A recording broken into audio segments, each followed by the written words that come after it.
Good evening. Another Monday night with bees all day. So, how's everybody doing tonight so far? Oh, hang on a second. Well, I'm trying to pin the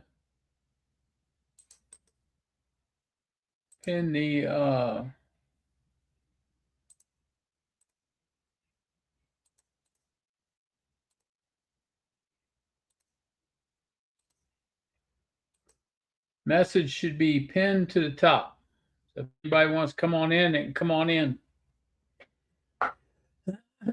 So, how's everybody doing tonight? Bees doing good. Hey, Mike, Clay, Dodd, Keith's in here. Dennis is in here. Jonathan's in here. Roy, Block Farm Apiary's in here. I saw Kathy in here a while ago. See who else is in here.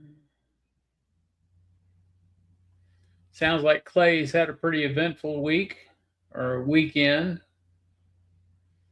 So I worked some bees today. Looks like Clay did the same thing, but it was cold. So, hey Joe, he's in here. So, uh,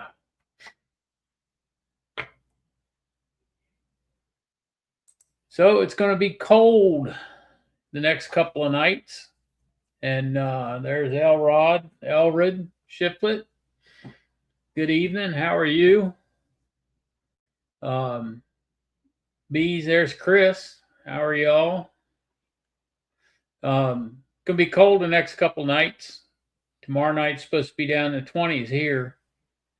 So we got a little bit of rain this morning and yesterday.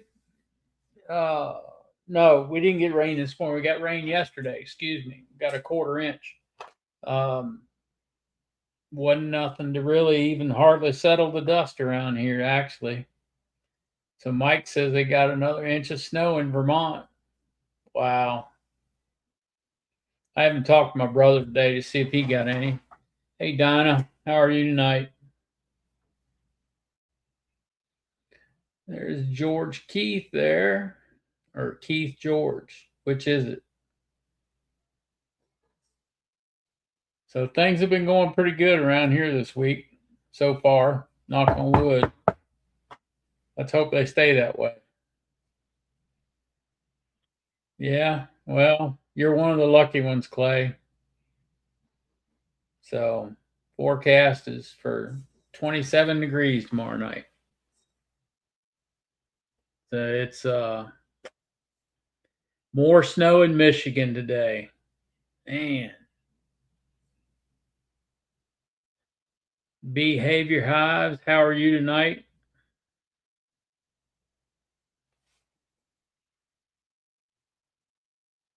So yeah, it's I dealt with a lot of people Friday delivering package bees at the store. Um, Saturday was a pretty busy day, so tried to take it easy today and spend some time in the bee yard. So if anybody wants to come on in and join me, they're more than welcome. Link is pinned. So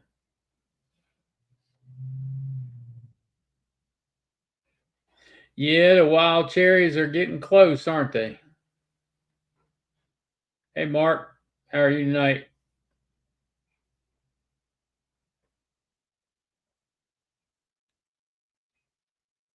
So Keith, what's going on down in North Carolina? Anything? Y'all staying busy down there?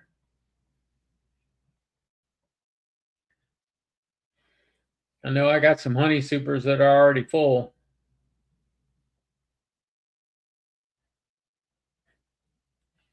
So we'll be pulling those off, putting them in the freezer. I already had a swarm run out there made. You don't think it was yours? Wow. Did you catch it? Donna, did you catch it? That's the important part, if you caught it. Free bees.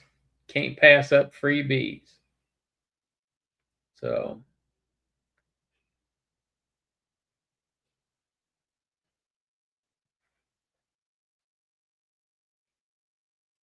what does everybody want to talk about tonight? Tonight's a free night. So we'll be able to talk about whatever somebody else wants to talk about tonight.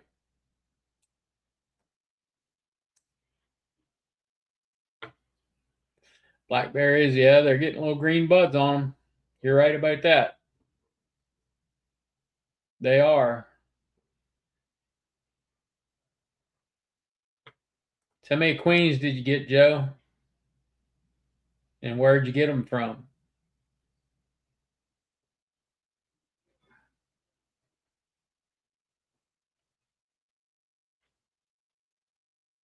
I'm supposed to be getting an inspection here in the next couple weeks so I can get rid of my nukes.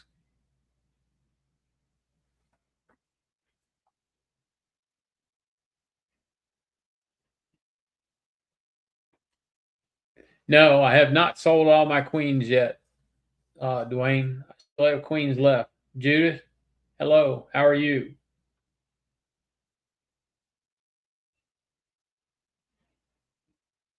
Yeah, it won't be long before we get poplar, tulip poplar, and locusts around here either. There won't be long coming. How many queens you need, Dwayne?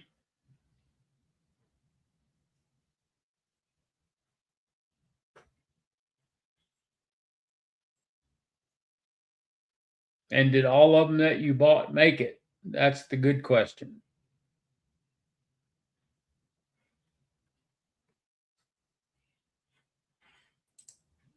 Hey, Joe.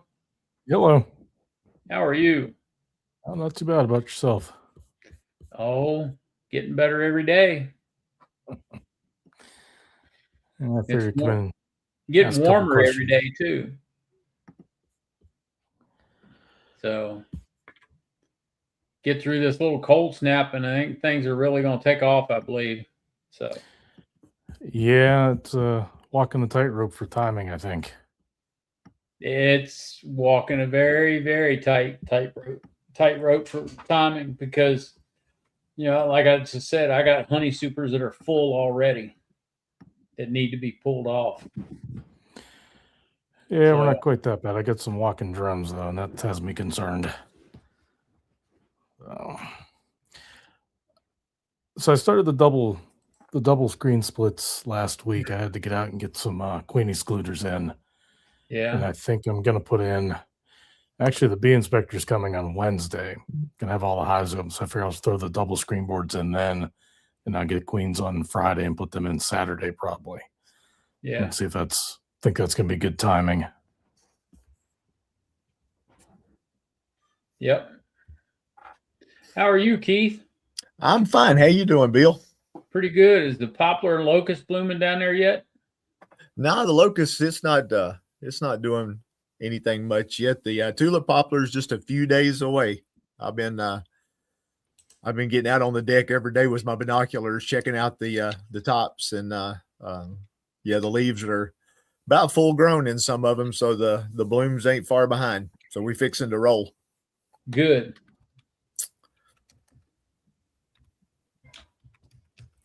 Did I hear you say it was going to be freezing up your way? Yep. Well, that Tomorrow ain't night, good. it's supposed to be down to 27. That's the forecast anyway. Yeah. It's a bad time for that. Yeah, it is. But it's just one night. Then the following night's supposed to be in the 40s. So yeah, maybe it won't hurt you too bad. Yeah, Keith's located in Western North Carolina, Dwayne. You're what, about 2 weeks ahead of us down there? Yeah, probably something like that. Okay. How you doing, Joe? Oh, not too bad. I think Bill's another 2 weeks ahead of me, so I'm a month behind Keith. Every time I see your name, Joe, I think of Aerosmith, Joe Perry. Oh yeah. Oh yeah. So where are you at, Joe? Perry County, Pennsylvania, just Oh, okay. outside Carlisle. Straight up 81 from Bill. Yeah. Okay. Yeah, you're about an hour and a half from me, Joe. Yeah, probably. Because I can go to Newville and it takes me right at about an hour and 15, hour and 10 minutes. Yeah, Martin's. probably another 25 from Newville. Yeah. So. Yeah, we had a pretty day today. Had a little rain over the weekend. Didn't have as much as we need. Only had about a half inch, but we'll take whatever we can get.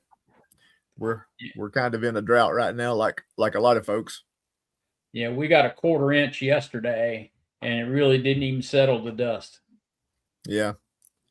So, but I'll take all we can get because we're still in a drought here too. Oh yeah, we're many inches behind according to the weather service, and if you dig a hole, you'll see it. It might be a little damp on top, but it's dust. Yep, everything's underneath is dust. Yep. Yep. Yeah, I think I'm just going to end up broadcasting sweet clover this year and broadcasting some buckwheat, and then I've still got sunflowers that'll come up as volunteers this year. Hey, Joey. So we'll see what happens with them. I had a good sunflower crop last year and got a lot of nectar off of them. So yeah, we've got a pretty good nectar flow going on now. It's just a lot of miscellaneous stuff. The maples and the henbit and the dead nettles all going downhill. The autumn olive's not a big deal around here, but we're starting to get more of it. I've got a pretty good little patch of it that the bees are all over now. But like I said, a lot of little miscellaneous things, probably some clover. I've seen some clover coming up, but yeah, one thing I did notice, I went down to one of the guys that I help's house today to check on his big hives. We went through and he had 6 hives, I guess about, what's it's been, 2 weeks ago, something like that. And we split them and now he's got 11. But after I looked at mine a little bit, I decided I need to go back and look at his big hives to see what they were doing. Cause he's only about probably 10, 12 miles in a straight line from me to the east. But he has some of the same stuff going on that I've got going on, and I've really never seen it quite as bad this time of year. The bees are plugging out the brood chambers with nectar, big time. Yep, I'm sure they are. I've never seen them do it so bad. I mean, I had to go through his and do a lot of the same what I did with mine, pulling frames out and sticking them up in the super, and putting in some empty combs so the queens got somewhere. He had a couple of hives I was worried about because I couldn't find any brood to speak of. It was just because they were plugged out. She didn't have anywhere to lay. So that's something folks might need to be looking at. Yep. Make sure that the queen does have room to lay and you're not getting a brood box full of nectar. Yeah, it's kind of early for them to be plugging out a brood box too. Yeah, that's not on my worry list, or it hadn't been. So that was a big surprise. Today, right? The what? Until today, right? Yeah. Well, I looked at some of mine a few days ago and saw that, and I usually kind of gauge what I see in my yard to decide what I'm going to do with the folks that I help. You know, what I'm going to do with their hives. But yeah, it was pretty bad. Hey, Joey. Hey, How's it going, Joey? pretty good. It's good. Glad to see you on here tonight. Can't do nothing else right now. Is it still raining? No, the rain's gone, but it cooled off. It's not cold compared to what y'all saying, but like this morning, it stayed 57 degrees up to past noon, but the feels like was 47. Bees wasn't flying at all. Wow. They were feeling it. They were staying in the box. I didn't get a whole lot done. I don't like to work them when they're all in the box. Yeah, it was 62 here today, but it was a cold, chilly wind blowing all day. Mhm. So, Yeah, we had 54 in wind, but they were out hitting the water. oh yeah, they were Flying. out today. They were flying. I've seen them. Wind. I've seen them fly with it colder than what it was here today, but it's usually sunshiny when they're doing it, even though it's cold. But today it was just heavy, overcast, damp. Yeah. Yeah, that sunshine will make all the difference. Yeah, as far as the bees flying. Yep, it does. I mean, the sun was out and a cloud would pass over every now and then. Then you'd see them all coming back, and the cloud would leave, and then they all fly back out again. Yeah. But I mean, I was just shocked when I went into these hives and they were full of honey. Yeah. So, yeah. Early flow is what did it. I heard y'all talking about that. The flow coming in is outrunning the time frame of my nukes getting ready to sell, because usually time on the ones that the nukes are stacked on top. Yeah. Usually time they're ready to sell, the flow is just getting going. Then we get the trickle, but right now even the nuke boxes are getting plugged up with just half of the bees only being flying bees, maybe not even half. Yeah. So I don't know. I might have to just pick them up and move them there in the middle of the day, slow some of them flying bees down, Yep. I mean, I opened up one hive today and they were out flying, and I opened the hive up, pulled the inner cover off, and they're all sitting right there looking up at me like, why are you in here? Yeah. So, yeah, it's I'm going to have a lot of honey this year, I hope. Just by what I saw today. So, there's Eddie. Yeah, some of the boxes that I use on top of my double screen boards. Yep. The boxes that I use, once I pull that nuke out of it and sell it, that box gets used for my honey supers. And they don't hurry up. I don't know what I'm going to do. Right now I'm throwing, because I use double deeps mostly. Not double deeps. I use triple deeps mostly, and I still got some medium boxes. But I've been having to throw some of my mediums out there already just to kind of hold off on using all my deep frames up. Yeah, kind of keep them happy, huh? Yeah. Wow. What have you been up to this weekend, Charlie? Let's see, what did I do? Saturday, I guess it was. I got a couple queens from Robert and some packages, and made a couple splits, and I actually made a couple splits off of one old nuke that has a junky queen. And then I poured the packages into a couple hives that I pulled the queens out of. Hopefully that'll boost them hives up from one medium box to a couple mediums, and at least get some honey out of them this year. Yep. They already had brood in there and bees in there and stuff like that from the old queen, but not that much. So I thought that would be the quickest way to boost. At least Yeah. I'll try it. And other than that, it's about it. It's cold. It Yeah. was sweatshirt weather today, and oh, I don't know. It got warmer, I'll say, after lunch. Yeah, I But wasn't expecting it to be as chilly today as it was, but this morning it was was. cold, and I don't know. It might have gotten close to 60 today at lunch. Right now it's 52. I think tomorrow the high is going to be 52. And Yeah. then the weekend, you're going to be in the 70s. I'll say Friday, Saturday, Sunday, something like that. Or Sunday, it rained all day. Well, actually, I thought I was going to be able to get into the Hive Sunday morning. And it was really nice looking, and got a few things done that morning.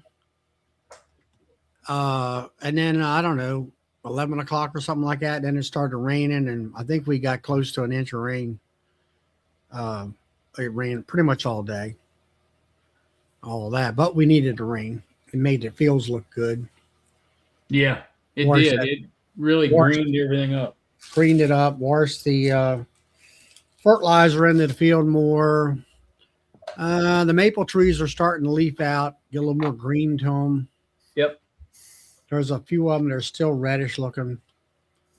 And I mean, I went up there at the bee yard today. I mean, there was a few bees flying lunchtime, but pretty much by 4:30 they were all in the house. They were cold Yeah. and all that. I'll be right back, y'all. So that's what I've been doing. It's just kind of, I don't know. Saturday, I like the coroplast. I pulled all that out, and I have wedges that hold that in, and put all that stuff was kind of laying on the ground, and picked all that up and kind of put it away for the season. I still got to scrape the coroplast off, the junk off of it, Yeah. and put the insulation on the top covers away. I've been doing that little by little. And pretty much feed, as far as feed goes, I think I mixed up, I don't know, 10 gallons of Hive Alive sugar water, and I pretty much have all that completely done. Washed up most of the jars, and been selling some honey. Sold, I don't know, let's see. I think about 12 pounds today. That's not bad. They've been all 3-pounders too. Yeah. 3-pounders and 2-pounders, big stuff. Yeah. I think I bottled up close to 30. Well, close 25 to 30 pounds bottled up. Who's? Oh, somebody got a vicious dog. That was mine. He's not vicious. He just likes to bark at everything. So He likes to think he's vicious, right? Yep. Kind of, what would you say? Kind of getting things, kind of laid out, and everything's kind of getting ready for the big flow thing. I guess, well, the only thing I did was lunchtime I got out there, and I was worried about that one hive that it's just a huge hive. And I don't know whether they would wait. I got in there today, and I kind of did sort of a demery, sort of, where basically I went in, I took me a couple, I guess at least 10 frames of open drawn comb, brood comb. And I went through the top medium and the bottom middle medium and pulled all the cap brood out of there, the frames. And I did find the queen. I put that over into the empty box. And when I got done, I threw all those 10 frames worth of open comb in there to fill it back up, put a queen excluder on, and then I put that box right up on top of that hive. So now it's 4 mediums tall. So the bees will go up and cover the brood up, but she's got plenty of place to lay now. So she kind of alleviate the swarm for the next couple of weeks until I do a proper demery with honey supers and stuff like that. So, and I kind of got I was, this is what I need to do on every hive, to go through and kind of evaluate. But I was wondering how much fluid was inside the hive, and the brood looks nice and healthy and wet, and there's plenty of nectar, i.e. sugar water, along with little patches of honey here and there. So there's no need to be feeding now. They got enough to kind of, I got them over that spring edge, I guess you would call it. Yeah. Where I didn't feed them quite as much as I usually do in the fall, and then got them through with fondant, and then switched over to the juice. And I think that has helped them build up and populate and you know, kind of get them going. I don't normally do that, but I think I'll probably start doing that. Yeah. So, you know, to kind of build them up to get them, you know, ready for the spring flow. And in general, most of my hives are looking way better than what it was last year this time. Yeah, Most of them have that young queen in there, that new queen that's coming. You know, that was let's say a June-ish type queen. Some of them didn't make it quite right. I think some of them, I looked at my paper, some of them were like May queens. Yeah. And a little bit too early. You know, they brooded up hard from last year. Yeah. So some of the bees I was able to look at today look really good. Nice and big and shiny and healthy looking bees. So yeah, I was in the one hive just checking to see whether they released the queen in that one cage, and I'd put a half a pound of bee bite in there. And they had, I don't know, 20% of it ate up. Not, 20, 30%. yeah. They like that stuff. Yep. Well, I didn't have any left in the hives that I looked at today. None. So, Well, if you take and put that on, I found half a pound, like I call it a half a pound, it's a half a patty. yeah. Give it 7 to 10 days tops, and it's gone. Yeah. Hopefully This one, we didn't feed last weekend, so this would have been week 2 on it, if there was any left. So there was none left in the hives that I nothing looked left at. on that. So Hopefully that, it does what it says it does. It helps them brood up, and that's what we're looking for. Yep. And that's what it did. I mean, it did what it said it would do. So, And there's no, I have not seen yet any evidence of hive beetle larvae or anything like that in. yep. There's JW. He snuck in here. Yep. He keeps changing his picture, hoping nobody will see him. So you're on a major flow, Keith? Down there where you're? I wouldn't call it major right now. We're on what I call the early flow, which I usually make a little bit of lighter colored honey than I do the rest of the year. But yeah, I mean, it's plugging out a lot of brood boxers right now. And the big flow will come with the poplars, and that's probably, I don't know, maybe a week away, something like that. That early? Yeah. I mean, we're talking what? It's the 6th. I got around a month, I guess, for poplar and locusts and all that. Yeah, I've got a little black locust, but you're in North Carolina or South Carolina? North Carolina. But you must be in the southern end of it. No, I'm just one county down from Virginia. Well, there's one county between me and Virginia, so kind of the northern side. What town are you close to? Between Winston-Salem and North Wilkesboro.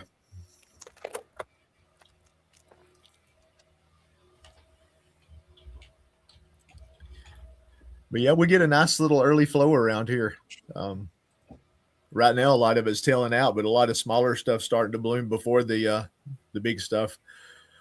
We don't have a lot of black locusts around here. I have some on my property that I planted 20 years ago, and I don't know if you call it invasive or not, but it kind of likes to pop up all over the place once you plant a little bit of it.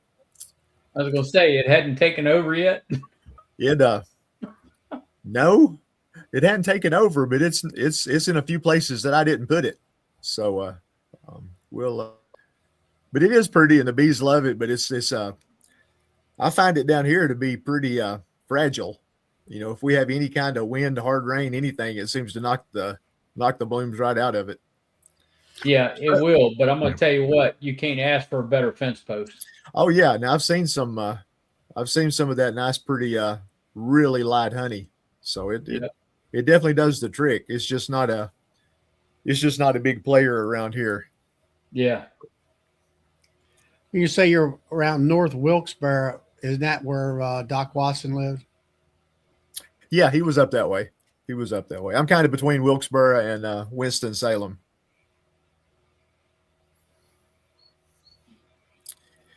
Okay. You're right, kind of off of 77. Yeah, we're probably about 12 miles east of 77, something like that. So you're around, what's it called, Yatkinsville or something? That's it. Yep. You're not too far out of Walnut Cove either. Yeah, I'm in a suburb of Yadkinville called Shacktown. So, yeah, Yadkinville hit 2,500 people, and that was just too many. I was out of there. I had to get out of that big city.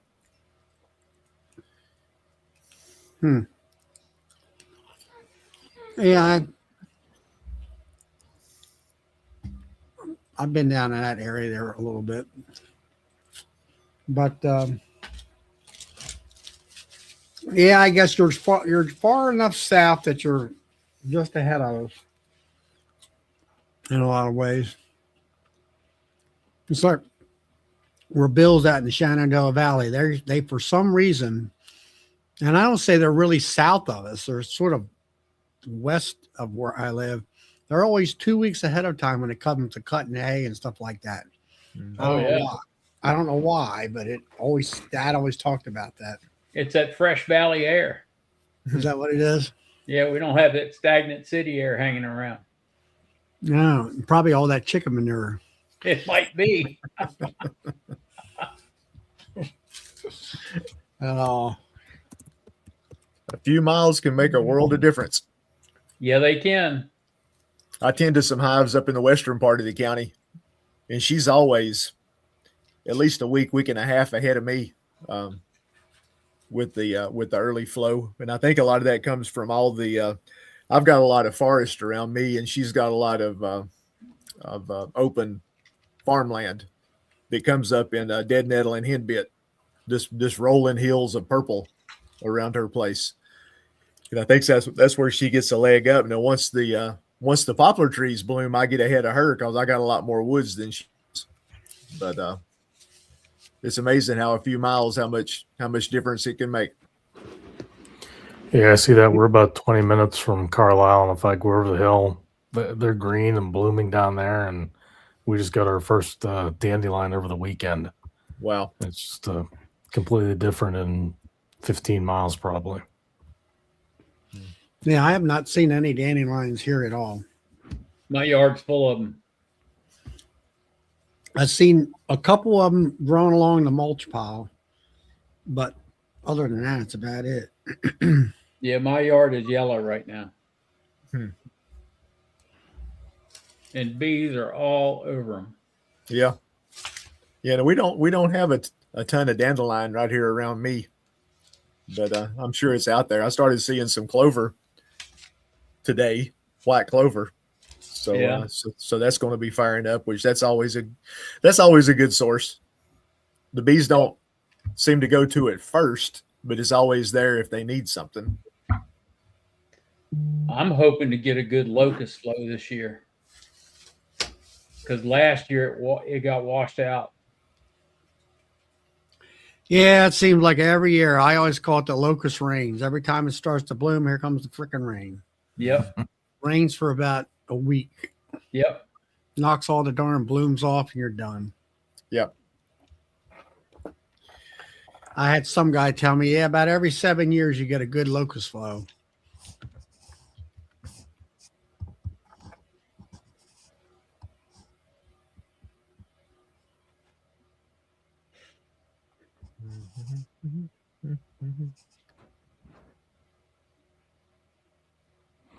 I'm trying to decide I'm going to try the single brood this year when I do those splits. I'm splitting the entire 10 frame boxes. So when I split them, I'm going to throw excluder on and a honey super. And then I'll wait till after the flow's Well, over good and throw a luck to see second if deep that on and see works what or happens. not, whether they're going to swarm on you. Yeah. I tried that and listened to some of these folks here on the screen. This is how they do it. And I'll say this, like up in Ian and Brad and all them, yeah, they can get away with that because if you sit there and think about their time frame, they can pull, let's say, some brood out or whatever. And then, of course, their flow is horrendous compared to ours. And they can get all this honey, and their flow is what, 6 weeks maybe at the most, and that's it. It's over with. And it seems like that what I can remember, and they don't have that swarming problem. But these other guys, I don't know. I went in, I did that for a while. I went in there and then I went down in the bottom, and here's all these swarm cells starting to grow because she ran out of room. And I said, I just can't figure out how to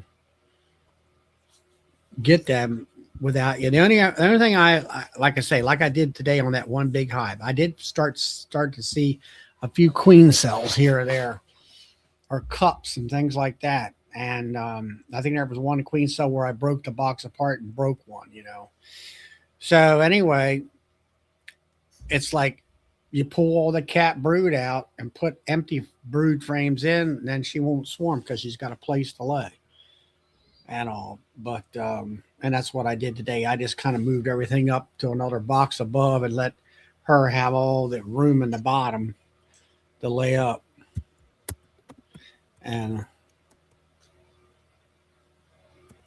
It's kind of what I'm doing with mine when I put these excluders in. I'm pulling all the cat brood above it, and then Hey, they'll get the queens this weekend, and they'll just get split in half and moved out to another yard, and we'll see what happens. If I have to, I throw another double deep on top of the honey well, I super, wouldn't make put it a double dimmer ring. deep. See, that's the thing about a deep box and the honey and all that. It's the size of the cavity where I found that it's like I tell you put a double deep on. I can tell you exactly how the bees are going to react.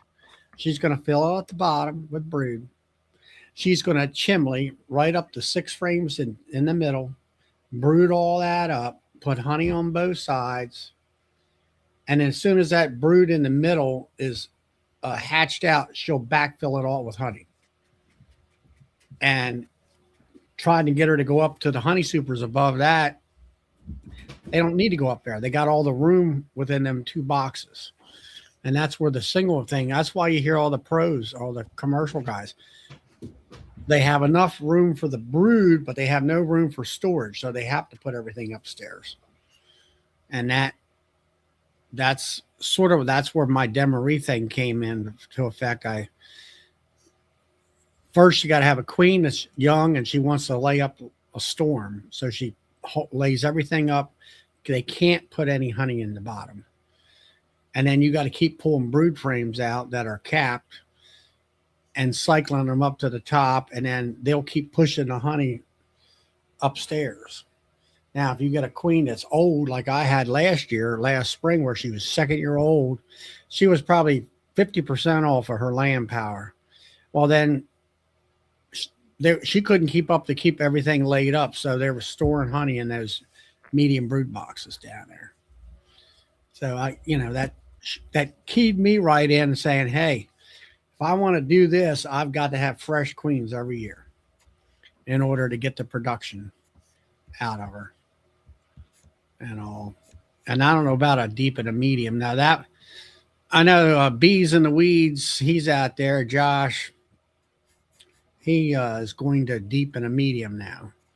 And I think it'll work for him. You just have to understand how to manipulate that type of Yeah, I'm config. gonna do a deep through the flow, deep, and then the excluder, and then the supers, and then after the flow's over, I'm putting a second deep on for winter to feed them up for winter. Yeah, well, see, that way they do that medium is um, you can put the deep and the medium on there as a brood area. And then let's say you go through the winter. Well, no, you do the deep and the medium, honey, honey supers above that. And then all right, the flow's over with. And you can let that medium stay on there that's got all the brood in it. But then when you get close to, it's probably late August. Yeah, I would say middle of August. I'd put the queen excluder, I'd shake all the bees down. I'm sure we'd have brood in that top medium. Shake all the bees off of, make sure the queen's below, put the queen excluder on, put that medium on there with that brood. Let all that brood hatch out. And then in the fall, you start feeding them sugar water, let's say, and they'll take and, well, actually, before you do that, that's what it is. After your flow is over with, your main flow, let's say your lanternfly honey's going to come in and you don't harvest that or whatever, then let all that brood hatch out and let them store all that box full of honey after the brood is hatched out. And then, but just before winter, let's say the 1st of October, pull that queen excluder out of there. So now they filled a super full of honey for themselves. You didn't have to feed them. You might actually feed them a little bit more on top of that just to make sure they got enough to get through the winter. But I always often wonder, how do you manipulate that a hive setup style? But that's how I've been explained to me, and it works. And that's the way I tell people about me and my Demery. They're talking about single brood chamber. I said, it's hard to get, whether you use a deep box or 2 medium boxes, trying to have enough food in there. You're kind of living on the edge of having just enough food to get through and not them starving. And that's where I always put the 3rd box back on and let that top box become a honey super.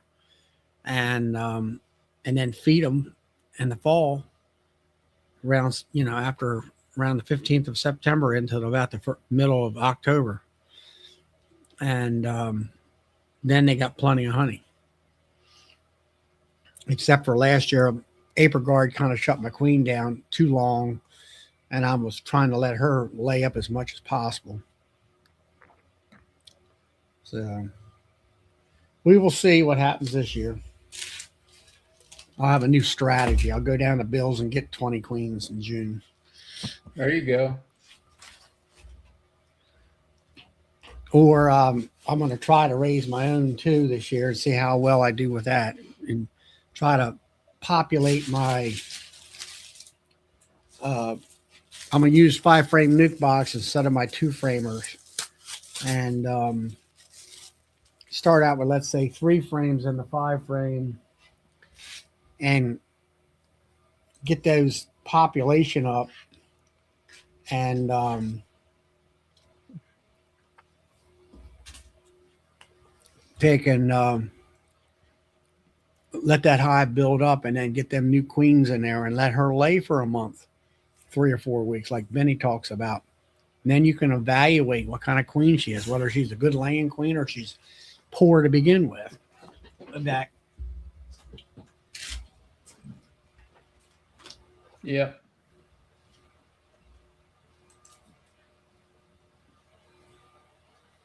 Yeah, I'm not gonna do much, if any, breeding this year because of my foot. So I got to get that squared away first.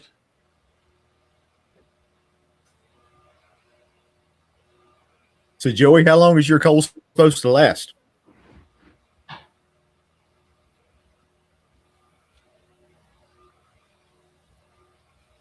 You got the Unmute mute on. yourself, Joey.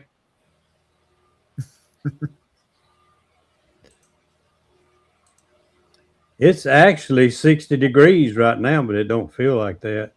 Okay. That's warmer than it's been all day. But well,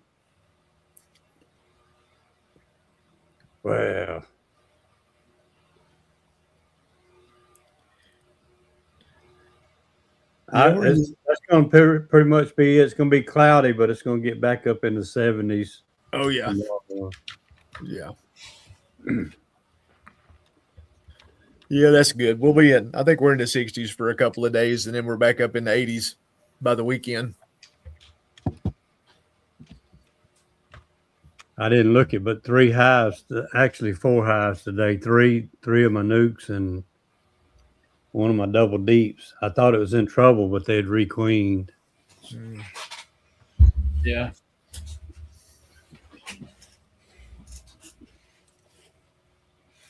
Well, Joey, you were talking about having problems. What was it? Not being able to get so many splits or whatever, what your work done in a day? Or? Yeah, I was having to do just a little at a time, but I'm almost caught up. There's a few that I didn't get to split. I'm just probably going to put boxes on top of them and keep eye on them. What, are you trying to make nukes for that nuke sales, or it was just too hot down there? Yeah, and some of them I was trying to just split just to prevent swarming, but like I say, I just didn't get to all of them. But you said you only did like 5 hives or something like that. Is that because of the heat down there? I mean, you're way hotter than I am. It was mostly just me.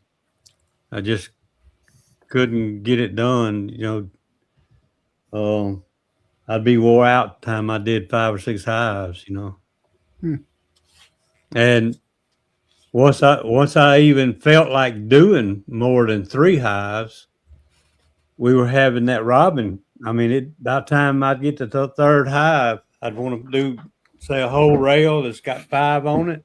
Right. By the time I get done with that 3rd one, I had robin coming in. That was a couple of weeks ago. I hadn't had that issue lately. Well, now you got a flow, I guess, right? Yeah, it's a little bit of flow. I'm what glad. Is they were robbing because they couldn't have no food coming in. So now they got food coming in, and they're not worried about everybody else. They're just worried about going out and getting food. The flow that we were having was only like a couple hours in the afternoon. And when you're doing it during that time, you're okay for a little while. Right. But if you started earlier in the day or later in the evening, it was like nothing was happening. And man, all you had to do was dribble a little bit of honey, and here they come.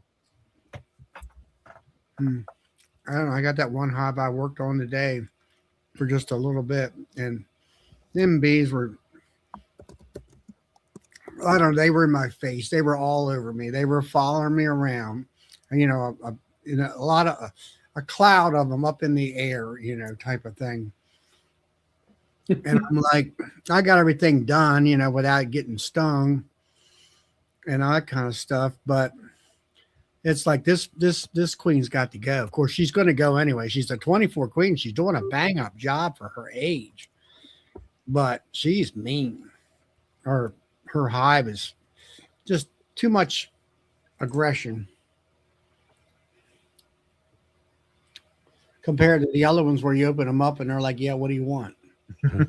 Yeah, they're sitting there looking up at you. Yeah, they'll look at you and they won't come up at you. But this one here, as soon as you open up, they're boiling out. All right, who can we attack? Yeah, exactly. And then they're all up in the air, and then you close them up, and then the whole front is full of bees because they've been out flying and just can't. Then I drive around the building to the house, and there's 3 or 4 bees that have to come back to the house with me. And I'm like, really?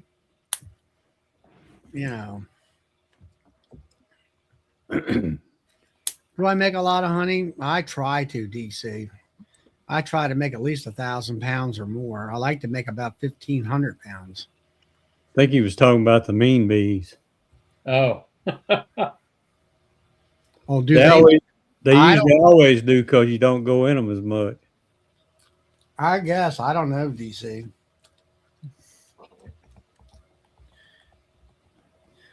My Yeah, biggest get thing lucky the and- last year was trying to recover and understand how to keep my hives robust and all. And that last year was trying to requeen everything and making sure I could requeen everything. So Yeah, when I started the splits, I was lucky enough I found 4 out of 5 queens, and I only had to shake one down, and they were not happy till I was done shaking them all into the bottom box. I had the cloud going. yeah, there's times like that you just kind of they're all around you. And you kind of get used to that. One good thing about it is I got myself I haven't said anything on the videos. I got my new bee suit where it doesn't have the holes in it, stuff like that, so I don't get stung. And actually, I was down at Nobby and I was going to pick it up down there, and they said no, we're going to ship it to you. And then they were something about size, and so I had a 4X suit, what I normally bought. And then he said, well, I think you can get in a 3, and a 3 is not as what would you call it, bulky acting like, and all. The arms are still kind of bulky, but it has been doing real well.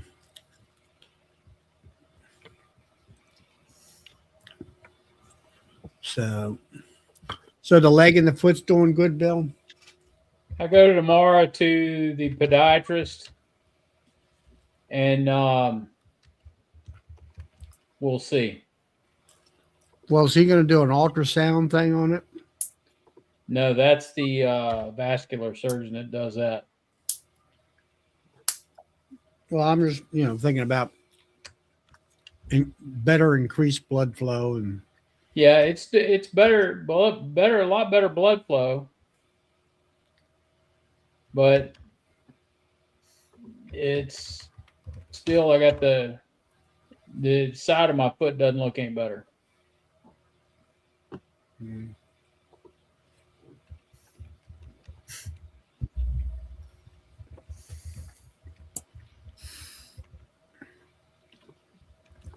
Yeah, well, that's what happens. I hear somebody's got a birthday tomorrow. Yeah, wonder who that is. I think it's you. You think so? I think so. Well, happy birthday, Bill. Yeah, happy I wasn't birthday. going to say anything. Huh? I wasn't going to say anything, Charlie. Thank you. Well, we got to let everybody know you're getting old. You're right. I am getting old. Well, you got to go out to lunch while you're going to the doctor tomorrow. Wife's got to go to work, so I'm Uh, going to be going to fun. lunch. That ain't no fun. Then when we get home, I got to go to Winchester and pick up tags for the truck. Is that the new truck? Yeah, the lease truck. Yeah. I got to. Yeah, I've seen a video or a picture of that. I guess it was you put on Facebook or something. Yep. Yeah, it was a sharp looking truck. Thank you. Yeah, it's a 2022 Freightliner. It's only got 83,000 miles on it. So it's not even broke in yet. Well, yeah, I've been down there helping you unload that enclosed trailer and all that stuff, and you're definitely outgrown the trailer deal. Yep. Having that box truck with a lift gate on it and stuff like that. Yeah, because all I got to do is run up to the back of it with forks and pick it right off the truck and put it right in the door. Right. So have nobody will get killed rolling it down that ramp that way.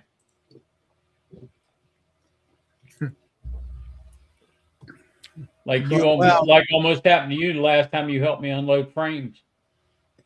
I just didn't want them to fall over. But no, I mean, you have that hole where the hinge is. You got to deal with that with a Yep. with a thing, and then the width of the trailer is just enough to swing your dolly around, your Yep. pallet jack around, but Yep. just enough. Where a truck, you got, what is it, 7 feet at least, It's 102 inches wide. right? And you can, you can spin stuff around and like you say, back to the back gate, and Yep. then your tractor can go right up in there and pick it up. And you don't have all those problems. It's much more convenient. Yeah, I can turn 40 by 48 pallets sideways and get 2 more pallets on the truck rather than if I put them in there long ways. Right. So,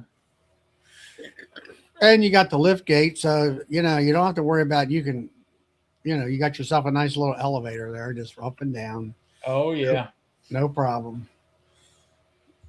If you got something you want to put on the gate, you can put it on the gate and then raise it up, and then if it's on a pallet, just haul it in. Or if you don't have your tractor, it's handy. Yeah, Dwayne Lamb. I know, he says, I know it made my life easier because I delivered frames and boxes to him to his house. And if it hadn't been for that lift gate, we would have been hand unloading all of it. Yeah, it's just when you're like anything else, whether it be in bees or some type of retail store or whatever, you have to scale up with your equipment in order to do it better. Yep. So It's like one guy come in here and they come in here and drop off grade lumber, dry lumber for me. And they'll say, yeah, we got to go down to some cabinet shop, and they got they'll hand unload it. And I said, hand unload it? And I said, you mean to tell me they haven't got a forklift? No, they haven't got a forklift. Well, to me, that's a priority. I mean, if yep. you're buying bundles of lumber, tonnage. Yep. Yeah. So I'm looking for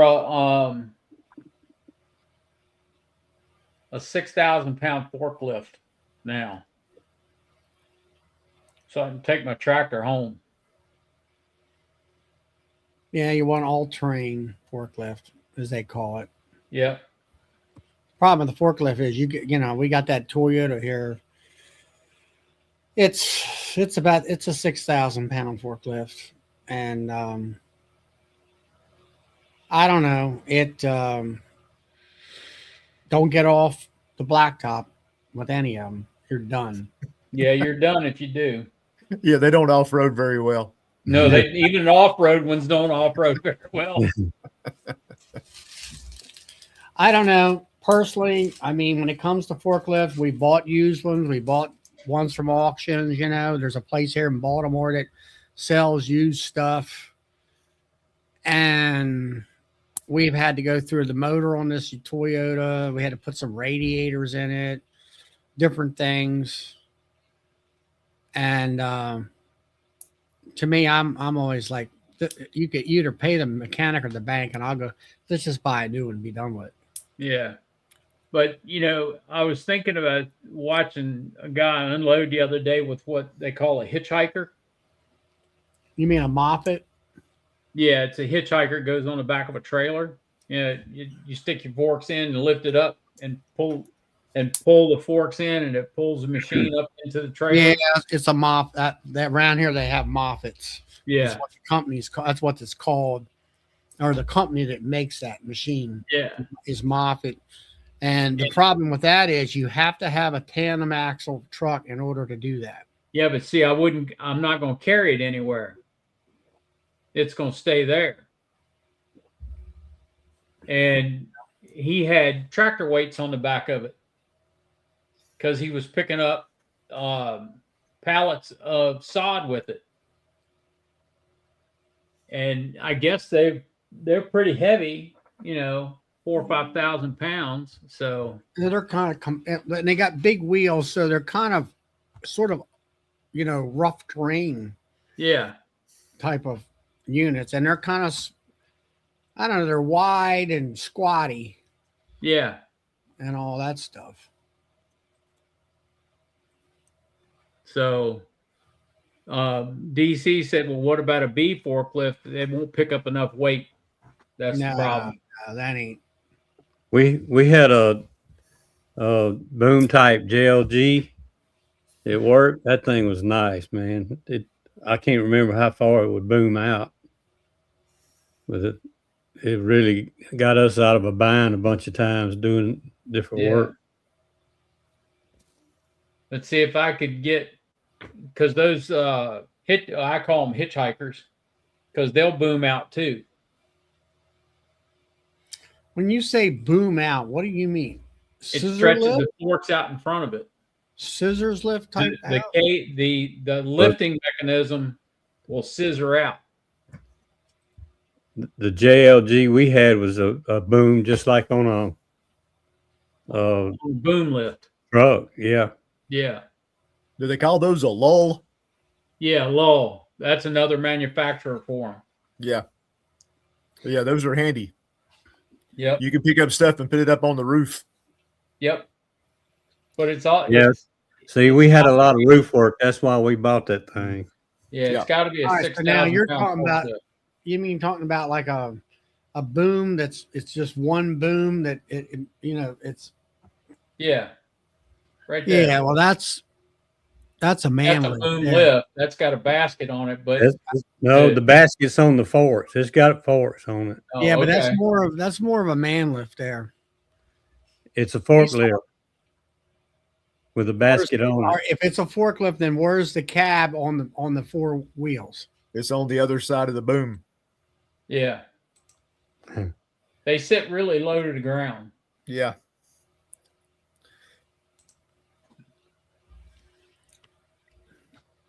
Trying to find the seat, the catbird seat. But yeah, it has a driver and just has the regular forks. That's a basket. You can get a basket and put on those forks. That's what that was. But they come with regular forks on them.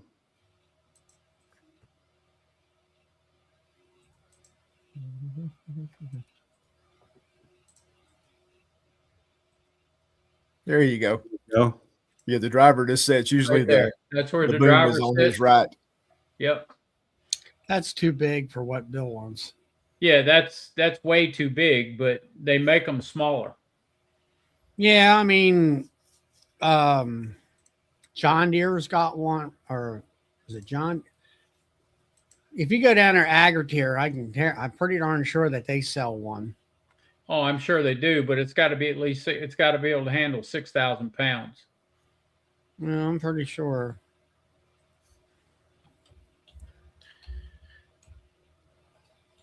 Yeah, 6,000 pounds stretched out might be a bit of a ride. No, well, even just 6,000 pounds moved, 10 feet out would work. So like this, the JLG G9-43 is a 9,000 pound lift.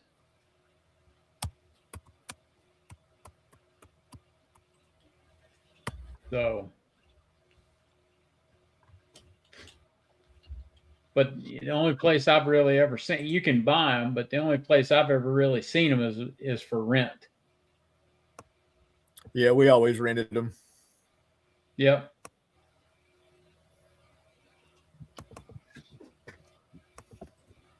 And usually the used ones, they're pretty well used. Yeah.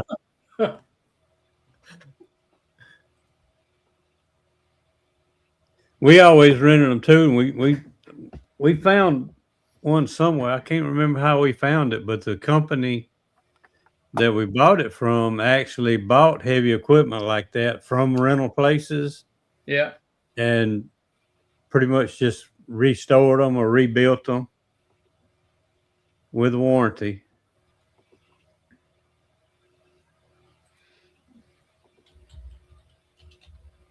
I bought an electric forklift for in the store. It'll handle 6,000 pounds easy. So, and I'm look at the reason I'm saying 6,000 pounds is for the glass pallets, because they weigh upwards of 4,000, 4,500 pounds. So,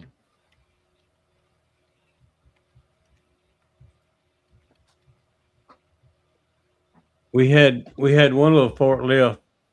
I say little, and it was a gasoline. It was actually made for like a tarmac area, and we'd get going down on some of those roads at work, and all those little cracks that you get in that blacktop. yep. Those hard wheels would beat you to death. Yeah, they will. It sounded like you was hitting a big pothole, and it's just a little bitty crack, quarter-inch wide maybe. The wheel would find it, and those Yep. forks would rattle. You'd almost have to wear earplugs. Yeah, you're right. Rattling.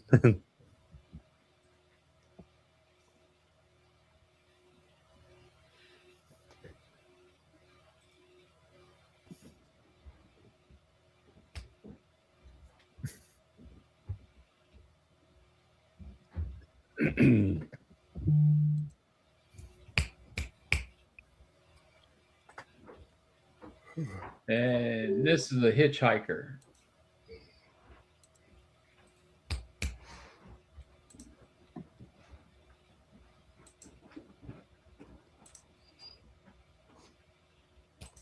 That's a hitchhiker. I've never used one of those. That's the name brand of it. Those the brand name of it is a It's a Moffat. Moffat. That's Yeah, who makes that's it. what I've been talking about. Yeah, but those forks extend out, and that's an 8,000 pound lift right there.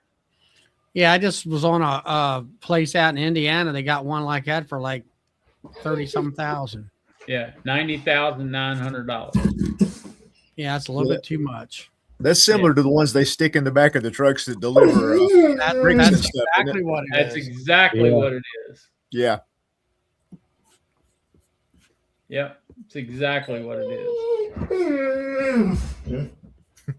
Somebody wants attention. Yeah, he's getting a little fussy. I gotta go. We'll see ya. Thanks. All right. See ya.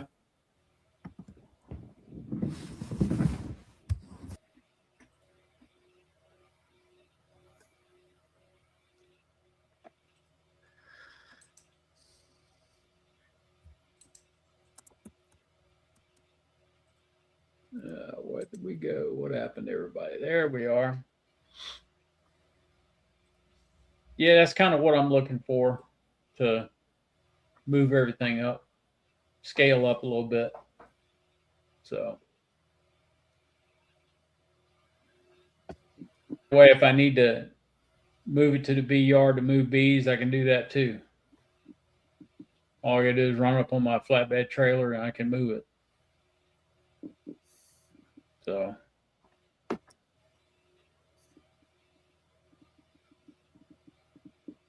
that's right, DC, the right tool for the job.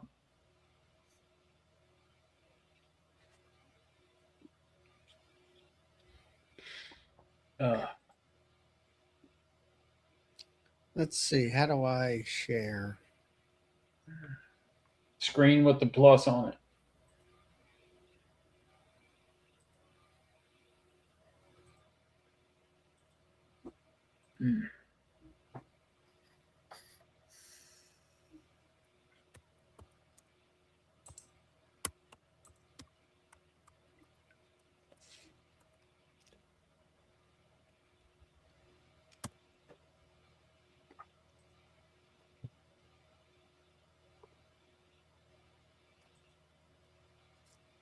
Come on.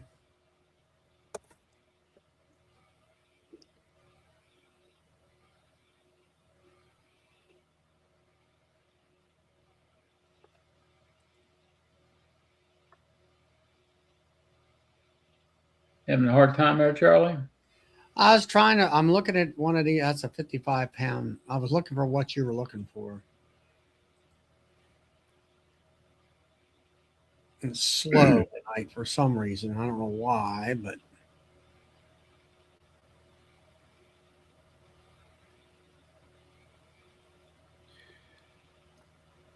Well, Joey, it looked like y'all had a nice shindig over. I guess that would have been on Sunday. Had a nice picture posted. Thank you. Yeah, we had a good time. That was my immediate family. We had several other sisters and sister-in-laws and brother-in-laws over.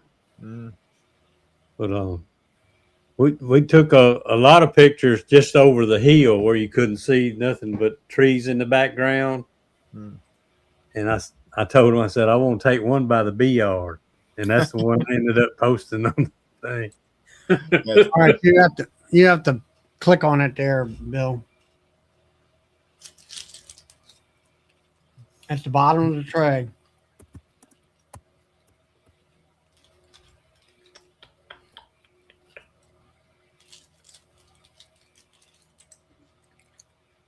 Yeah, same thing. I'm looking at the same web page too. 8,000 or 30. Well, 40,000. That's a lot better than 100. Yeah.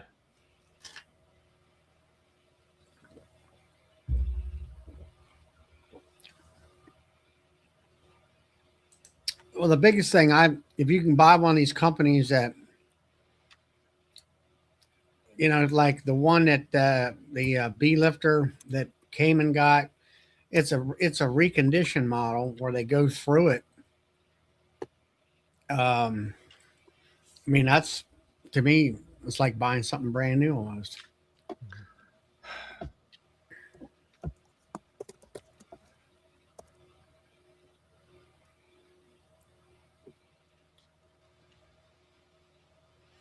I mean, that thing's, well, I don't care what you got. If you go in there and it's muddy, look out. Yeah.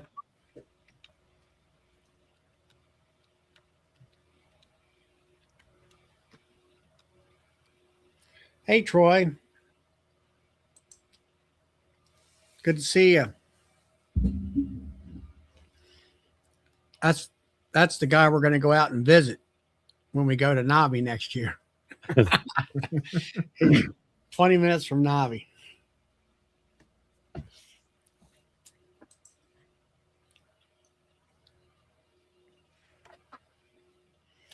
He wants what is a 6,000 pound forklift? Yeah. Minimum 6,000 pounds. That one we had the they'd had the tires, all four of them. Well, no, the back ones weren't. The front tires were filled with that. It was almost like a hard foam. Yep. Because the nails and stuff like that, they learned a while back that if they didn't do that, they kept going out for flat tires. And when we bought new tires for it all the way around, they were getting real slick. So we went ahead and replaced them all. And they wouldn't let us refill those again because it was so expensive. And that thing would bounce when you start getting the load out there. Yep.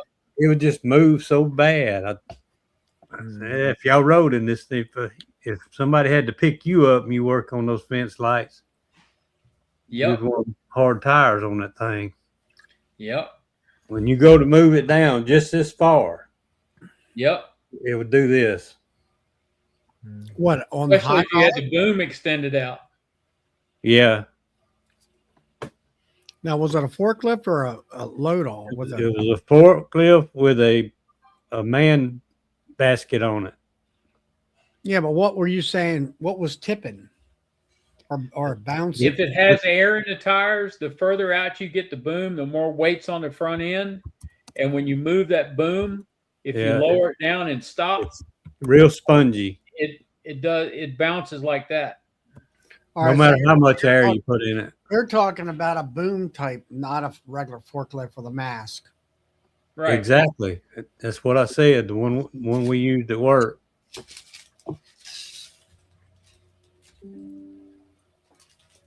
We got a forklift here in that one place. It's the divine for a warehouse because it's got them solid rubber tires, and I hate it. And Yeah. the other one we got have got air tires, which is much better. Yeah, those solid tires work really good if you hit the dirt. Yeah, Well, they you do. could I got that one where we got a little bit off the levelness on the blacktop, and it'll sit there and teeter totter on two wheels. You can't move. Yeah. No.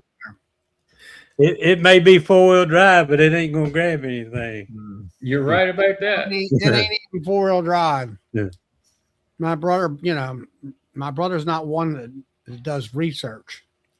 Hmm. And we've put money into this Toyota and stuff. It's a nice machine, but for me, I had to do it all over again. Just go to Toyota and buy a brand new one and be done with it. Yeah. But see, I don't make the big money like you do, Charlie. Yeah, well, Now, if you want to give me some money, I'll go buy a new one.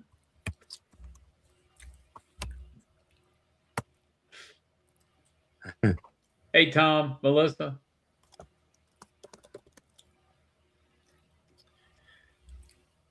But yeah, forklift's definitely one of those things where once it gets to a certain point, you're better off doing something different. I had to look after the forklifts when I worked at Mohawk Flooring. They came under my responsibility. I guess I had about, Lord, I must have had about 30 of them, anywhere from 30,000 pound down to 5,000. And the repair guy just pretty much stayed there all the time working on forklifts. And it was amazing how much money you had to watch it. You'd have one forklift that was just a black hole, a money pit. Yep. And if you didn't keep up with it, you wouldn't really notice it. But amazing how much money you can spend on equipment. That's right. And you can spend your life's fortune on a piece of equipment. Yeah. You know none what? of the parts are cheap. hey Jack, and Talking about maintenance, that little forklift that I was talking about with the hard wheels. Yeah. We had to get, I know 4 or 5 times we had to drain the diesel out of the tank. It was a gas burner. And right there at the cap, it said gasoline only. But it was the brand was diesel. It had diesel, big name, about that big on the bottom of it on both sides. And when they'd pull up to that fuel pump, they had inmates attending to the pumps, and they'd fill that sucker up with diesel. ours are My new one's fancier. propane. I gotcha. Yeah. And with the propane, if we're loading the kiln, which is pretty much that machine's running 8 hours that day, it ain't slowing down too much. It'll burn a tank of fuel up in a day. Yeah. Now, if I'm running it, picking up something and on and off, it'll last several days. And if you're inside, you don't have all that fumes and stuff. Yeah. And those Yeah. things. But the only thing of it is, you would think as volatile as propane is, that is the worst starting engine in the wintertime you ever thought. Yeah, you're almost better off having a diesel in the winter. Yeah. And then another thing is that they a lot of times we'd have problem about getting them starting. So my brother talked to some different folks, and there's a sort of like a regulator there that converts the pressure and all that. And because of where gas comes from, there's, I'll say, like sand particles in it, and that filter or whatever that thing is, he says you can wash it out, blow it out, everything. He said you're better off just buying a brand new one and putting it on there because it gets full of this here contaminants, and there's nothing you can do much about it. So Keith, you said you ran maintenance on these forklifts there, what was the brand that you had the least amount of trouble with?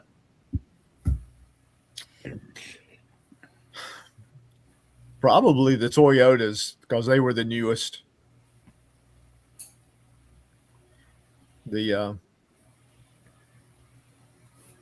I'm trying to think. It's been several years ago what the worst one was. Well, you had You have to- you have a cat. You got Cat. You got Clark. I don't think Clark's in business. No, I don't think Clark's in business no more. Yale. You got Yeah, we had Yale. Yeah, biggest- it went to the dumpster or the. our biggest lifts were You Yale's, got a vote tomorrow too. but all of them were propane. Then you got Hyundai, Toyota, Doosan's. There's a bunch of them out there. Yeah. Yeah, that was always such a pain though, negotiating those stupid contracts for lifts. I don't miss that any. Yeah, you'd have to spec it. If you wanted a certain one, you'd have to get your specs just Oh, right Yep. without too much manipulation. Yeah. Yeah. And then they lock you into a stupid contract and then you were stuck with it.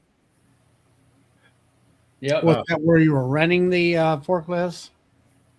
No, I was just the facility manager and forklifts happened to fall under my.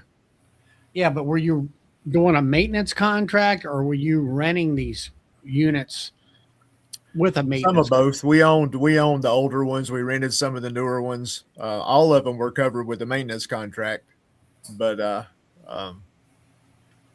yeah, the old ones they were just money pits. I saw right quick I need to get rid of them and get some new ones. I could pay the lease on the new ones with the money I was spending on parts on the old ones, so it was pretty Yeah. easy decision. Oh yeah. That's like up the road here. There's a place up there that was selling stone, like flat rock, make like when Tom would go out there and make somebody a pathway to walk on, a walkway and all. And they got these brand new forklifts in, and they went over there to. Now you reminder, the tops of the pallets are 1 inch oak thick. That's to hold the tonnage of them stones, and usually them stones are on sitting on their edge. They got like a little sideboard off to the left.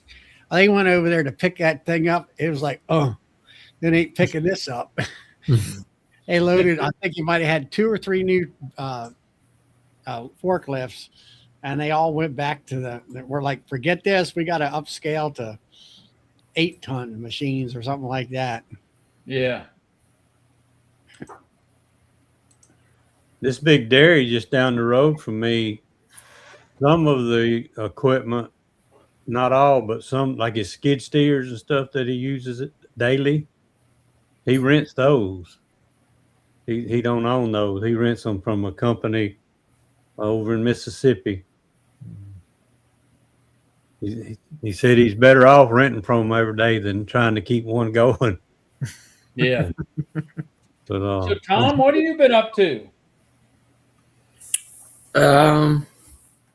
We've been moving bees ever since we got back from Colorado. Set up a new yard. I am a little tired. We've been working pretty hard for. It looks like you got a suntan. Yeah. Oh, I actually no, probably because I just got out of the shower and I took a really hot shower because it started to get really cold here and I got a chill and I couldn't shake it, so I went in the shower and turned it on scalding hot. We were out all day long today. I moved the last few bees that needed to be moved to a different yard.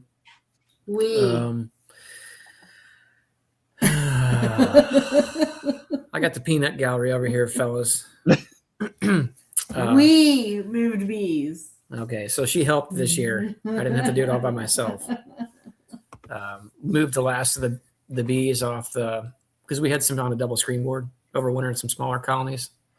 Moved them all off, filled in some dead out, started a new yard, put everything on pallets, migratory lids, and all that jazz. Finished that up this morning, then started splitting everything. So I've got through one of 8 yards so far. Everything's all, and Melissa wants me to show her little map thing. Now, each one of these are color coded differently. How she figured it out on the computer, so it's kind of hard to see here, but Each color is a different yard. each color is a different yard, it's different stands, different configurations, how many colonies are in there. If there's a D on it, it's a double deep. I think That's the single, N is S is single, N is nucleus colony. the black ones are the ones we split. Yeah, the black ones are ones we split already. All right, so- the top part where it's red, you got those ones that are lapped. Does that mean that the hives are that close together? Oh no. This is just, so you mean like the one up here? Yeah. In a straight line. Yeah, just they're like they're in a down straight here. line, and each one of those. So these are all different stands that are 10 feet long, and Melissa just did it like that, I guess, to put it on paper. So like this up here is actually 1 yard, but they're all in a straight line, and there's about in between the stands. There's roughly about 6 feet in between, so we can get the big machine between them. Mhm. This would be another yard. Again, they're not staggered. They're all in a straight line, and we leave between the stands like this one and this one, and this one and this one. All of them will have at least 6 feet between them. I don't know why she decided to do this Does one it this fit on way. the paper? I guess that's how she put it on the paper. Mhm. What's this one So here? when you're- Those yard, So that's what are how you that doing? one's Get set. one of them mules, and you can lift up your pallets with your mule in the Mule? yard. What do you Well, mean, you mule? know, one of them little that thing that you stand on behind. Oh, you mean a mini Forklift. skid loader, A a what? track Yeah, loader, mini. mini skid loader? It's Yeah. a mini loader. A ride that on. Is it able to lift the pallets up with hives? And Yeah, that's what we used Yeah. to set up that. So yard. that's a Bobcat MT100 that we have, and that will pick up to about 7 feet. That's the bottom of the pen. So I mean, you can tip the forks up higher, but the bottom, your highest pick at the lowest point of that would be 7 feet, or like an inch or so under it, and it'll pick. If you don't put any counterweights on it, it'll pick 1,000 pounds. If you stack about me and 2 or 3 sons on there or something, you probably get another few hundred pounds. Pick capacity Yeah, but depends. you got this problem tipping. Oh yeah, we're not scared of that. We're gonna stack as many people on the back of that as possible to get what we need done. You know, That's your counterweights, right? you bet, buddy. That's exactly what we do. That's the cheap way of doing it. My son, he That's just right.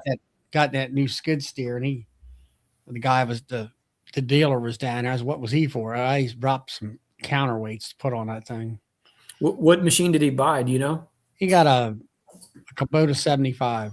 Oh, the SVL 75-3. It's wheels. I'll put it to you that. Oh, It's a- okay. I got you. It's a CV 75 or something like that. Yeah. Okay. Yeah. It's not the track loader machine. It's the wheeled machine. Yeah. Yeah. I don't know what that one will pick. That's a 75 horse Kubota with a diesel in it, or a 3-cylinder diesel with a turbo. I'm not sure what that wheeled machine will pick. They're usually just a little bit less than a track loader, because a track loader actually has a better stability to it. Yeah, but for what we do, the wheels are the way, you know. Yeah. No, that makes perfect sense. Yeah. That makes perfect And sense. He can pick a couple thousand pounds, at least a ton or more. I bet that'll probably somewhere around 3,000 pounds if I had to guess. Yeah.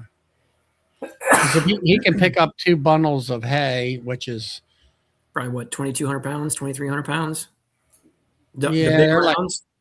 no, this is square bales. Oh, okay. I'm sorry.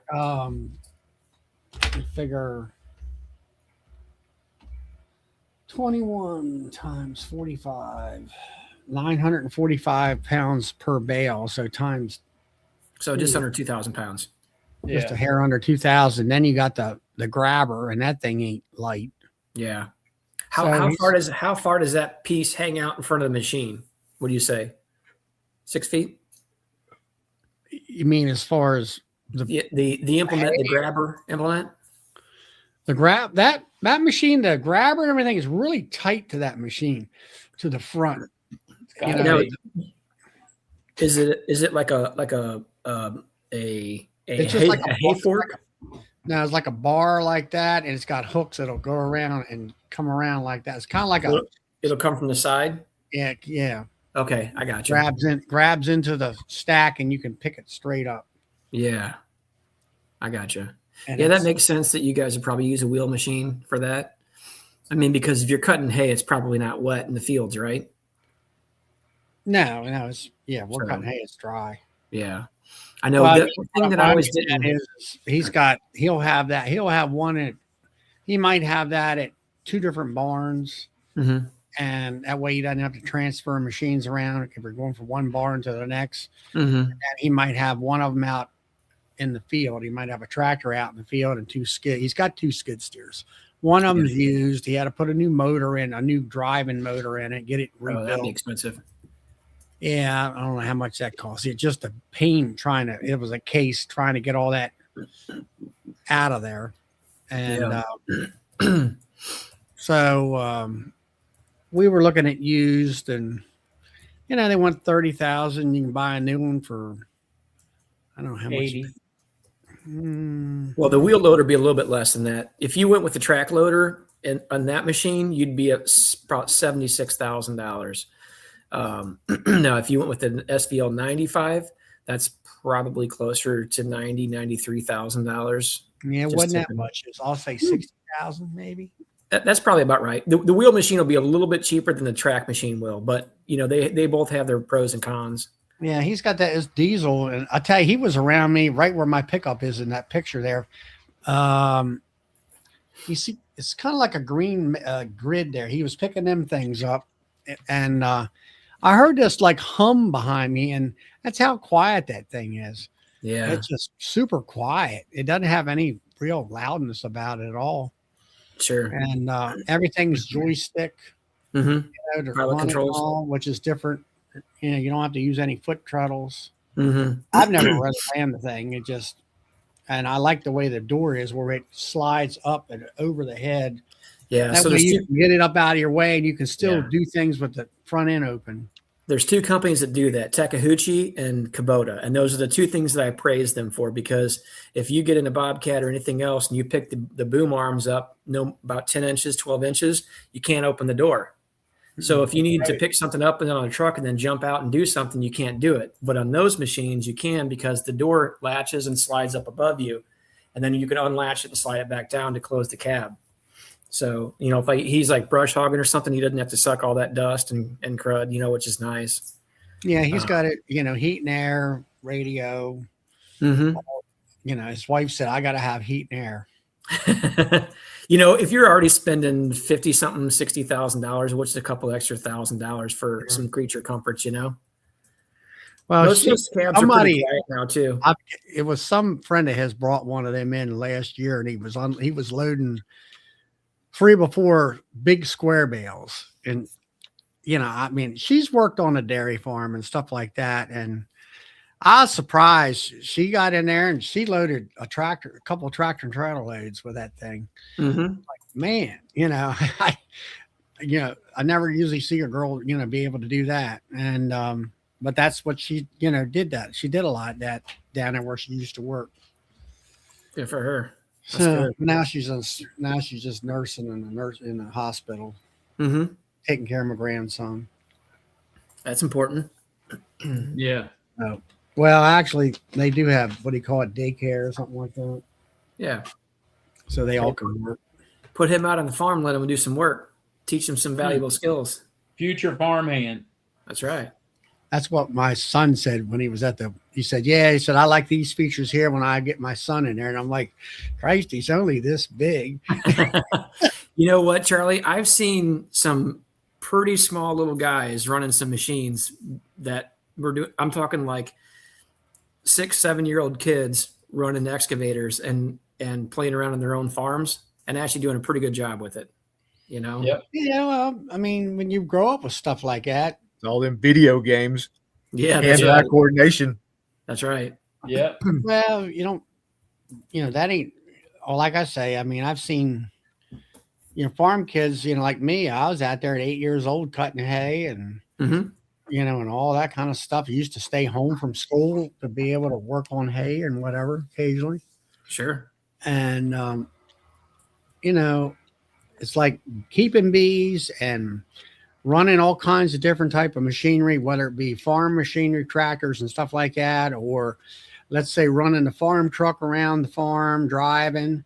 Your skill level at a very, very young age is way far better than the kid that didn't get to do anything. I've heard some stories where, you know, the boy, there is the first kid in the family is a boy, and the mother won't let him do anything, as i.e. mow the grass on a riding lawnmower. Then here comes the daughter. And then when she gets big enough, the mother's kind of chilled out and she's running a lawnmower. Well, guess who gets their license easier and better? The girl, because Yeah. you know, you're learning to judge distance and speed and Sure. maneuverability with that lawnmower Absolutely. and everything. Yep.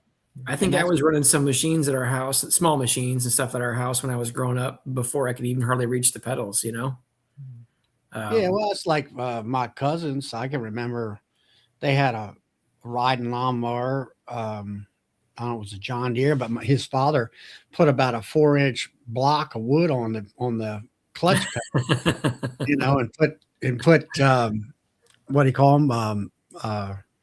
Pipe, you know, things on there to hold it in place, and bands, and you know, today they'd have a fit. That's just the way it was back then. It wasn't no such thing as hydrostatic. You learned to push the clutch in and learn to shift gears. So I know a beekeeper that he also builds and sells equipment here within the state. Really nice guy. As a matter of fact, him and his family were at the selling some stuff at the EMBA conference, and he has a lot of kids. He's actually he's been here in America for quite some time, but he was from a country out near Ukraine, real small country out there. You're talking about that big tall fella. Yeah. Yep. His name's Daniel. Sweet guy. Guy is just amazing. Giving heart. Just a real genuine guy. Anyway, he has like 13 kids, and he gets after it. He works hard. I mean, he really does. I think he's probably about my age, maybe a little bit younger, thereabouts. But again, he has a big family, and he had posted a couple of pictures before of his kids working out in the shop and doing whatever. And he even has a couple of small ones out there working. And I'm like, hey, that's really awesome. I'm like, you should post more of that. I'm like, and he goes, well, you know, I would, but sometimes people get upset by that. I'm like, you know what? I'm like, the same people that are complaining about you teaching your kids a valuable skill and having them help out the family business, you know, are the same ones that will complain because, you know, kids are getting in trouble, or they don't have any skill, or they don't work hard, you know? And I'm like, you can't complain both directions. You know what I mean? Yep. I mean, the way I see it is that's his family, you know, he needs to run it how he sees fit. And, yeah, but it's like you just said there. If you got kids like that, they got something to do every day. Certainly. They ain't got time to get in trouble. That's right. You know, and then all your city people around here, everything when I was growing up and still today, it's about a ball game, you know, where it's soccer, or it's football, or it's baseball, or it's basketball. And that's all they know.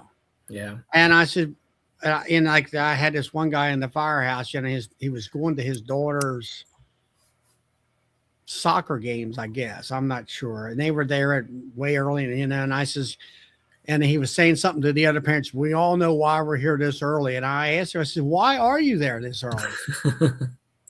Well, it's about going to college. I says, well, what are you going to do? Get a soccer game scholarship? I said, that might be 1 out of 100. Yeah. Or one out of 1,000. 1,000 people or more. I said, yeah. You know, I don't know. Yeah. There's no shame in learning the skill, working hard, learning the skill if you choose to do something different in life. And this is what I told my boys. You know, my boys always helped me out from a fairly young age with the landscaping work on certain jobs, not every job, but they would help me out when they weren't in school and such. And I just told them, I said, you know, you guys don't have to follow my footsteps. If you choose to, and you choose to grow the company and take it a different direction, then so be it. But I'm like, you know, I think it's important that you learn how the money is earned in the household. And, you know, again, if you guys choose to do something completely different, that choice is actually up to you guys. You know, so one of my sons still works for me. The other one's a car salesman and does really well for himself. You know, so, and then my oldest daughter is a stay-at-home mom. She has a couple kids and her husband does really well for them, you know? So, it's nice seeing your kids grow up. You teach them some valuable skills, but you know, that they could fall back on, but if they choose to go a different direction, then that's okay. But yeah, it's like I had a young kid, or the mother and the daughters in our bee club. And I've sat there, and they're new. And I said, look, I said, and she's got one of our grant programs. I said, this is a skill. I said, you learning this beekeeping skill, it might not pay your bills, but it will give you a skill set, and maybe learning how to figure out things or think about things or actually how to do things with bees. Yeah. Something that I said, this is something that you can develop, and none of your friends will have this. That's right. And if nothing else, it's a great conversation piece, right? Yeah, and it sets her apart from her friends as far as having a skill set that nobody else has in her class or whatever. And then her mother has really got hooked on this, and they had a really good year of honey crop because they got like a locust grove right next to their bees. And her father is, well, the mother was saying that her husband is a money guy, financial type guy, about, the, input costs, output costs, and all this other kind of stuff. And so mother's really now she's like, yeah, all I want to do is talk to my friends about my bees. And, and then she's like, well, we're going to buy some hives. And somebody asked him, well, why don't you just split them? He says, no, we calculated the fact that it would be more profitable to buy 2 more hives. That way we can make more money and then split the other ones on down the road, and we can keep our honey sales up and make more money. They got it down to pat already, Thinking it through it. They're thinking through it, already. And she's already got it in, in her mind, the mother's mind. It's already a business, she got it in her head as a business, which fine. The kid is, kind of following the parents' footsteps, and there you go. There she's learning business skills, profit and all the other things. Well, that was kind of one of the things that we tried to talk about with the EMBA on that intermediate class a little bit was when Brian Zavada talked a little bit about,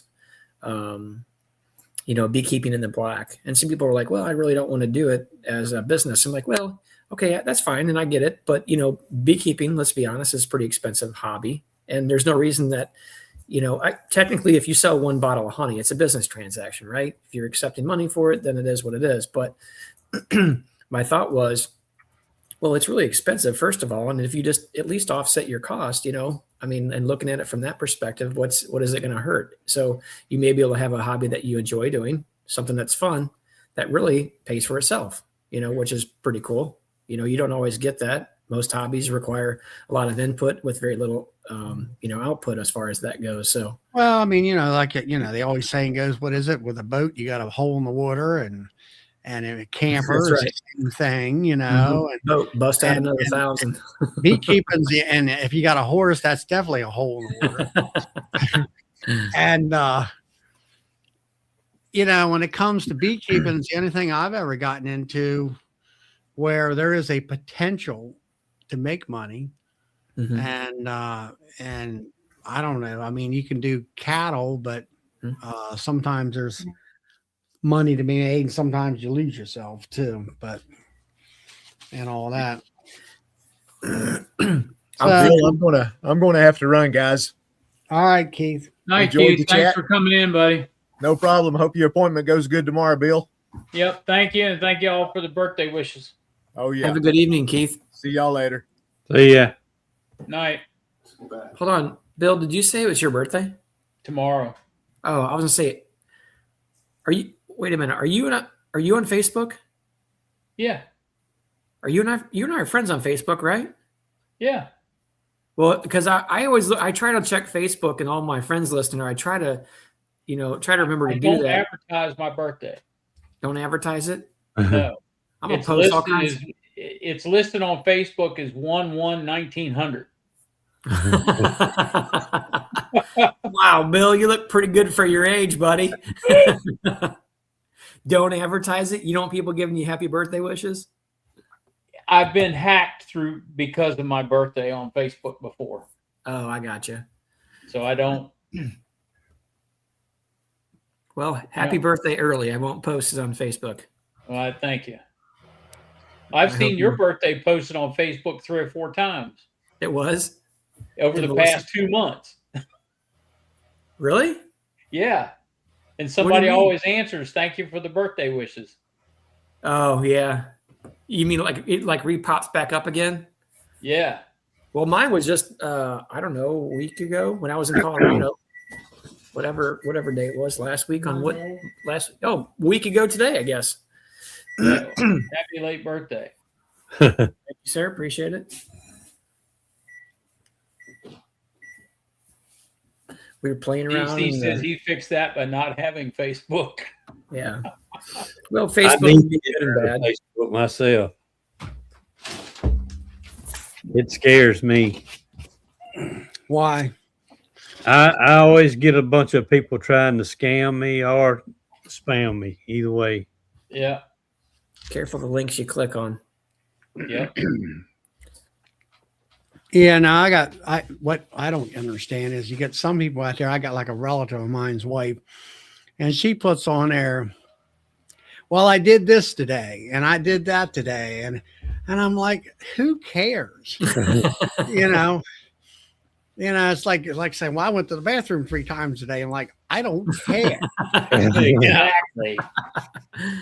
And it's like, I have Facebook, but I used it for following my music friends, and then I should have, if I'd have known what, I would have put a Sawmill Charlie's Bee Farm Facebook page and Mhm. had everybody come. But now everybody's on there. I don't know how many people I got now. As long as I got some some of these scammer women on there, and I'm like, click delete, for friend request. And you got other ones that I looked at their Facebook. They got something about bees or something like that. And most of them will have people like from the different pages, that I know. And I was like, okay, they look okay. So it works out. Mhm. I've done that too. When they'd be friends of friends. I said, okay, they probably legit, and come to find out they're not. Yeah, exactly. Yeah, you have to be cautious of who you accept on a friend. Go back and, when they friend request you, click on it, scroll through. If I see a bunch of nonsense on there, whatever, I don't usually accept it. So if anybody's ever sent me a friend request and all they do is post a lot of political stuff or a lot of nonsense or a lot of hate or always complaining, that's probably the reason I didn't accept the friend request. No offense. There's a lot of political stuff going on in Virginia right now. Oh man, some of that stuff is kind of ridiculous. I just don't want to read about it. I don't really care, Yeah. I personally didn't join Facebook for that, and I'm not going to debate people on there, and I don't really care. So Beekeepers that will post all this political stuff, and I'm like, I'm not in all that stuff. yeah, We'll talk about bees, it's fine. Tom, are you a member of USCCA? I'm not. Okay. I didn't think so. What's the USBCA? USCCA, U.S. Concealed Carry Association. Texas Law Shield. Have you heard of that one? Yeah. Mhm. I am with that. Okay. Yeah, I seen a couple things you all had going on up there in that state. Was kind of pretty concerning, honestly. Oh And yeah. you posted a few things out of maybe a couple weeks back or something, and I kind of read through it. And I'm like, holy cow, man, jeez. Oh Poor yeah. guys. It's getting nasty.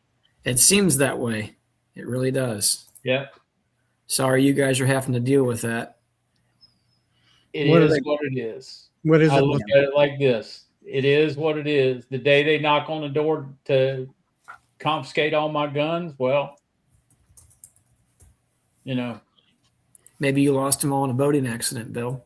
exactly. That's I got friends in high places. right. So Jack and Danae, most of the time that I post something on there, it's just being silly.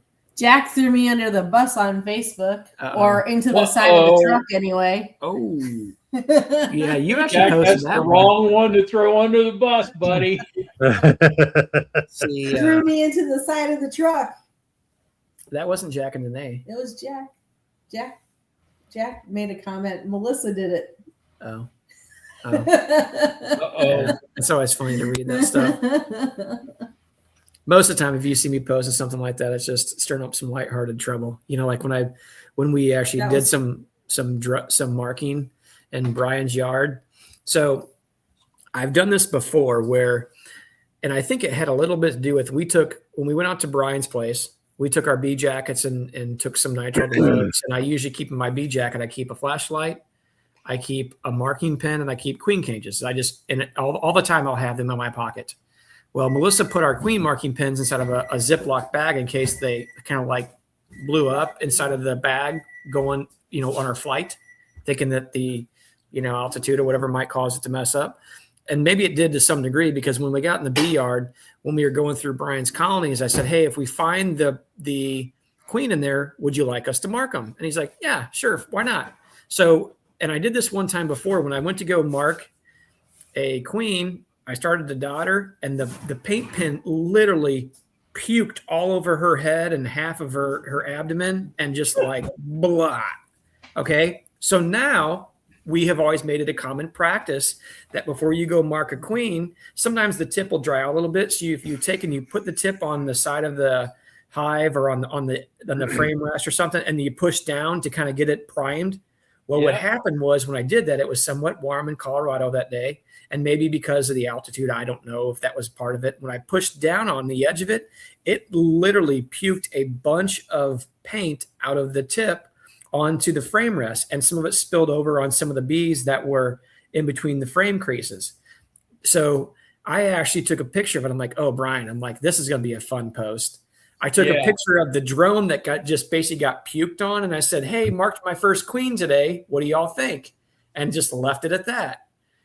And so everyone's like, some people got it. Some people didn't even realize that it wasn't a queen, that it was a drone, and thinking that I actually purposefully did it. And I'm like, I'm not going to explain it. I'm just going to leave it there for the comment section and let people have fun with it. And that's kind of what I did. Yeah, I didn't say anything, but I'm thinking, oh God, he had fun with a paint pen. So now it's been an actual running joke. Yeah, there's Eric there. I think Tom was wearing a Chalice Head jacket. I like them where they're not overly big. I just need them big enough to keep most of the stings off me if they get mad.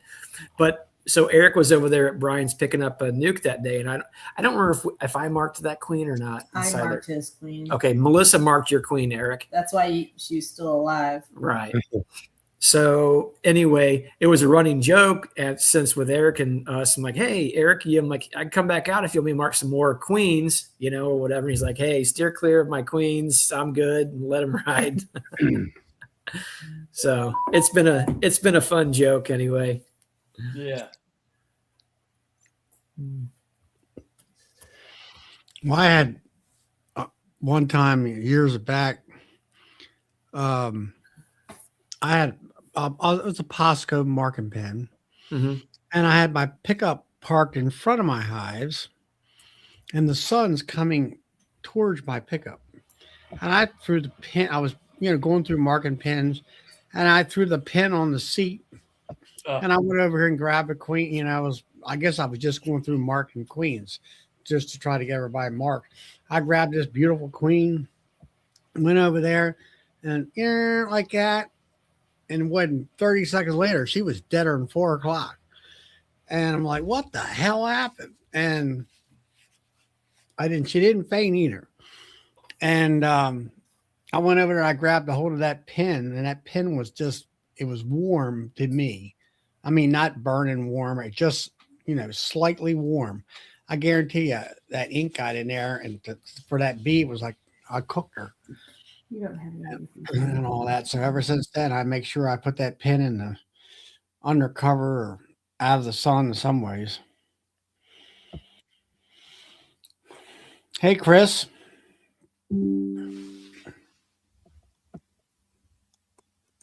Wow.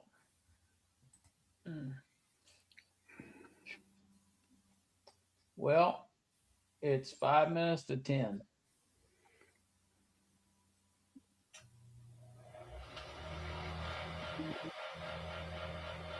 So I appreciate all the birthday wishes tonight.